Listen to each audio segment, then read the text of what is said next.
Usually because you are. And that is because you might not have remembered yet your divine function. But our divine function is the same as everybody else's divine function. You might think my function is to be an artist, or my function is to be an educator, or my function is to be a healer, or my function is to be a scientist. Those are just forms of what the Course in Miracles calls our ministry. The form is not as important as the content. So when you go into any situation knowing, I am here literally, not symbolically, but literally as God's divine representative.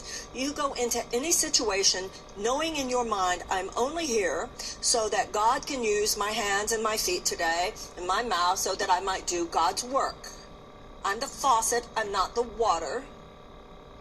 But I am literally here. A lot of times you see in traditional Christian churches, often on tables, that line from the Bible, do these things in remembrance of me. So you go into any situation, the way to be empowered, because God is the power. So when you remember who you are and why you are in a situation, this empowers you. So you go into any situation, what you want to do is blast it with love before you even go into the room. And this has to do with, it could be, like I said, love is one, or as the Course says, so it doesn't even matter whether it's a personal situation or a professional situation.